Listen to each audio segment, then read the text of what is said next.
Hi all, and welcome back to Let's Play Astro Boy Omega Factor. Last time we succeeded in our quest to vanquish the artificial sun and also managed to take down the leader of an international gang of criminals on top of saving a young robot to boot. Which means it's time to start a new adventure.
Stage 3 Tokugawa Plant is the requisite moon-level. Astro Boy is a series from the 60s after all.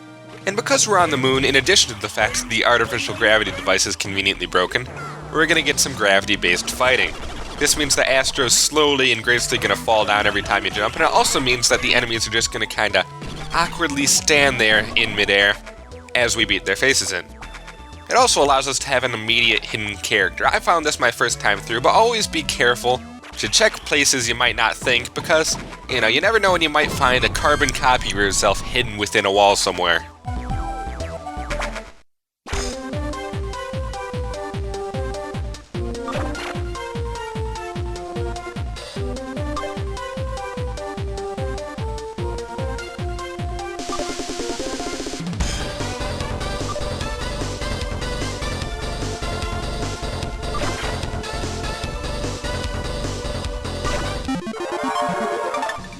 Number 34, Jetter Mars, a super robot that had secretly been developed. The completion date was set for 2015. He was the main character in the self-titled anime released in 1977. He looks similar to Astro because Tezuka designed him as a modification of Astro. But unlike the superhero Astro, Jetter Mars is much more human-like. His body was built to grow and change, just as humans do as they age. Dr. Yamanoi appears instead of Osei, Dr. Ochanomizu in Japanese. There is a Yamanoi hotel in front of the Ochanomizu train station in Japan. Jetter Mars' series is a little obscure. It came between the original Astro Boy series and the 1980s version. It's in full color and kinda feels like it was meant to be Astro, but changed, with Mars himself having a lot of similarities to Astro. He is his own distinct character though, and stuff like the cape that enables him to fly instead of Astro's jets and his name derived from the Roman god of war help distinguish him. He doesn't really show up all that often outside of his main series, primarily because he just wasn't all that popular at the time. The Tokugawa Plant is decidedly different from the last few stages, and dare I say it, worse because of it. Whereas they had their fair share of fighting, the Tokugawa Plant takes it to a whole new level, focusing almost exclusively on battles against small mooks instead of the quick pace of the last few stages. This really becomes a problem in some areas, especially this one, This long vertical corridor requires you to jump up and fall back down repeatedly in order to smack all of the enemies, and it won't let you proceed until you take all of them out, which is made really annoying by the fact that the gravity platforming makes you go extremely slowly up and down. I don't get why they did this, because in like the first stage there was a warehouse battle that you were allowed to skip, but here it's just go forward a bit, lock the screen, and make you bash a few skulls in. Feels like a step in the wrong direction, and it's one of the big problems I have with this game. Stage design isn't always the best, and Tokugawa Plant is probably one of the worst offenders in that case. It's especially offensive to me because at the beginning of the stage, they had a brief image showing the layout of Tokugawa Plant, and while the stage design follows that to a degree, it leaves out all the cool little extra passages you can see in the image, and it's just a straight linear shot. I've tried exploring all these walls and seeing if there is some kind of secret passage that lets you skip this, but no, it's just walk forward and punch. Also, this isn't so much an issue on lower difficulties, but on hard mode, if you die, you get reset all the way back to the beginning, because this is all counted as one area, so it can get a little bit aggravating for that reason as well. I might be a little biased. At least we're getting something new coming up here. After beating these... Oh, get back here. After beating all of these enemies, they get introduced to the purple enemies. These are like the red ones, in that they are immune to knockback, but they also have like twice the health, and they quite frankly terrify me. As you can see with my brief scuffle there, they're not exactly easy to deal with, and generally speaking, I'll be trying to keep my distance from them as much as I can. They're pretty bad. Thankfully, that is the end of this section. We finally get to move on to other things. Note here how I'm checking the left wall. I'm still not entirely certain if I'm missing anything, and I just want to make sure. And now, without much fanfare, it's mid-boss time. Unlike the last stage, wherein the V3 robots were at least mentioned ahead of time, the goblin-shaped roboid isn't really foreshadowed in any way, and it's just kind of dropped in on you. It's from a series known as Duke Goblin, but the roboids first showed up in an Astro Boy story, wherein they were things that looked like robots but weren't really, and were capable of self-replication. As far as mid-bosses go, the roboid's at least harder than the V3 robots were, and has smaller versions of itself to help out. But really, the only attack that poses any sort of threat is the one where it uses its slam attack followed by its dash attack really quickly, but other than that, it doesn't really have anything it can use to severely hurt you. If it does connect, though, it takes a little bit of a punch. Mid-boss music doesn't actually stop until you decide to exit, and there's nothing else really all that interesting within this room, so unless you want to bother taking out the smaller enemies for a few extra points, there's really no point sticking around. So, it's time to move on. Kinda weird how Astro seemed to expect the roboid, though.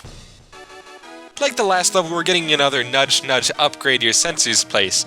But unlike the darkness featured in Cruciform Island, this one actually tends to mess with the frame rate a bit, so I'd highly recommend trying to upgrade it so that you can get rid of that problem right away. Unfortunately, in this particular area, doing that is a lot harder, because while there is a way to upgrade your stats, it's not immediately obvious. You're supposed to head over to the left here, but for people who are really anal about attacking every part of the stage, you might find this. Really? You're not supposed to find it right now, and I most certainly didn't. But if you know about it, you can always grab this character for an extra boost.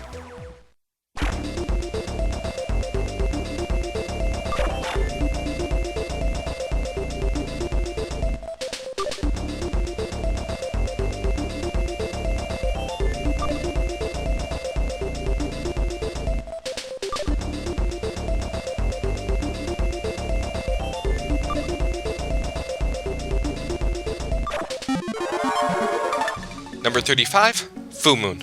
New type of human created on Bate Island. They are researching the universe. Full Moon is actually the name of her race, and her real name is Rococo. She first appears in The Next World in 1951. The new design was based on the 1980s anime episode Full Moon. Sho Sakaguchi, student of Osamu Tezuka, acted in and developed that episode. It was rare for Tezuka to trust someone to have such a big role in his animations. The Full Moon were originally created through nuclear fallout on their home of Bate Island, brought on through atomic testing in the area. They are a very peaceful species and commune telepathically with others, while spending much of their free time on various scholarly and intellectual activities, including the study of the cosmos, which makes Rococo's comments about the goddess of justice leaving the universe make sense in terms of her character, if not in terms of our current setting. To my knowledge, they're not capable of just randomly turning invisible whenever they want, but they are very scientifically and technologically advanced, which might help to explain away Rococo's erstwhile status as transparent until traumatized. Now again, it's going back to the whole kill some enemies, lock the screen, all that jazz, but this time it's somehow made even more annoying by being bad enemies in an environment really not suited to them at all. It's introducing some rather odd environmental hazards here that never really get capitalized on, just serve to aggravate me as these bats come in. So generally speaking, I try to take them out as quickly as possible, because seriously, these guys really, really suck. I haven't actually talked much yet about the stage's various influences, and that's basically because this story is taken pretty much wholesale from the 2003 series. There's not much precedent for it. Both Taichi and his father, Mr. Tokugawa, are new characters in the 2003 series, and basically what you've seen so far is what you get. Mr. Tokugawa is president and CEO of the Tokugawa Group, an international multi-billion-dollar corporation, and this is the Tokugawa Lunar Mine and Spaceport, one of their top-earning facilities. It's highly efficient, providing most of the energy needs for Metro City, but it's still only one of their many holdings, which makes them very influential. Recently, however, Mr. Tokugawa has been getting on in years, and has been grooming his son Daichi for a position in upper management, which makes his kidnapping here rather important. This is an interesting, actually rather fun section because it pits a whole bunch of enemies grouped together at you. You're able to really rack up some combos on them, because they're very easy to punch together. It does, however, throw a grouping of red and purple enemies at you, and again, you're going to want to be careful here. With cautious attacks, they don't last all that long, though. This is the observation deck, and it's where Daichi is presumably being held hostage. But before that, there's a rather easy-to-find secret over here. This one's not nearly as difficult as Full Moon was. Gotta say, though, that doesn't seem like a fitting outfit for a zero-G environment.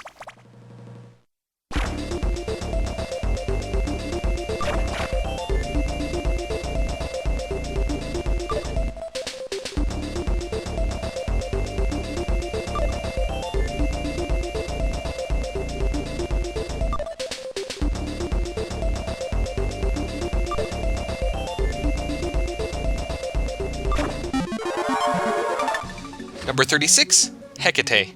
She collects human sorrow and pain to use them as ingredients for her magic. She originally appears in the anime Princess Knight.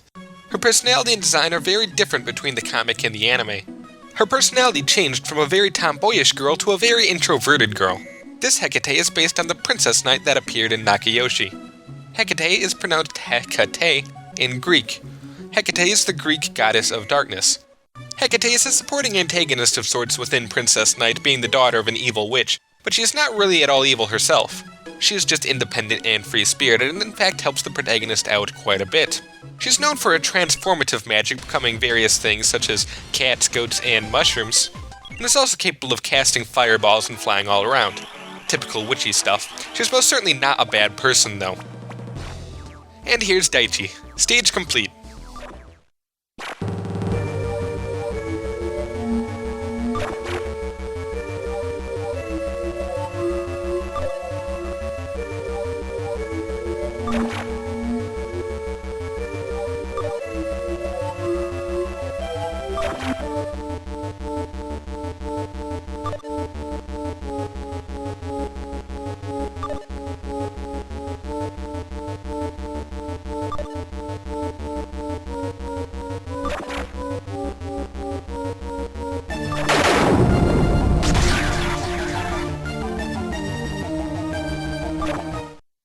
The fight against the mysterious robot from the first stage comes a bit sooner than you might expect, but I can't bring myself to dock it coolness points for this because it's a damn good battle.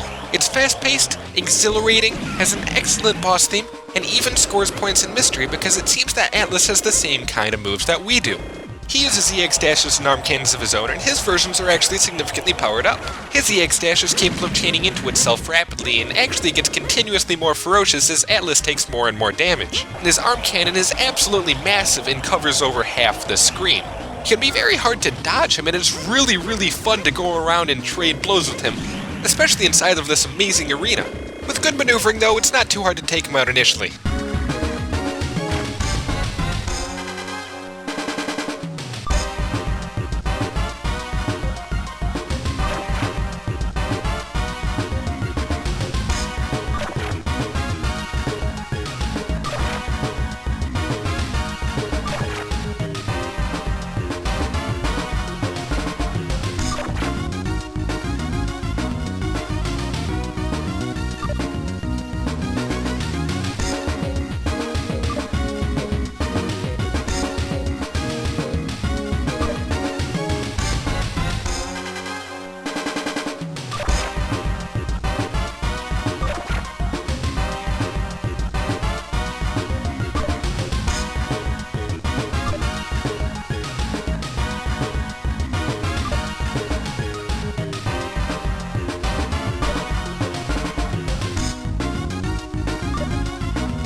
of a special case as far as Astro Boy characters go, which is part of the reason he gets a dramatic mid-battle speech and an entire second form. This limit break removes his ability to use his arm cannon, but trades it off for an orbiting laser, a laser which increases its orbit speed as Atlas takes more damage.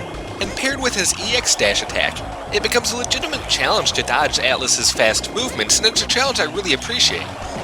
This whole battle feels really good and is an excellent homage to the storied history these two have with each other, not just in the 2003 version, which this version of Atlas and his backstory is pulled from, but in every iteration of the characters, including the original comic and the very significant 1980s rivalry they shared.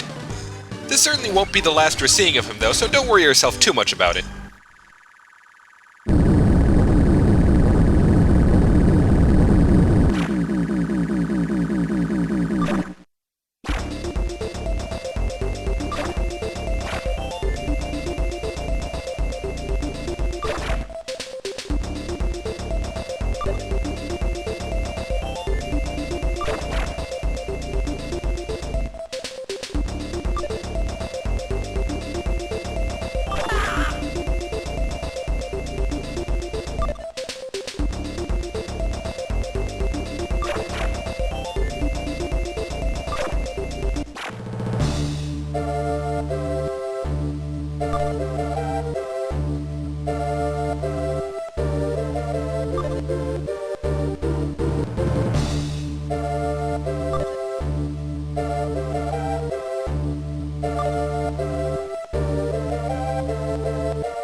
And that's Chapter 3 over.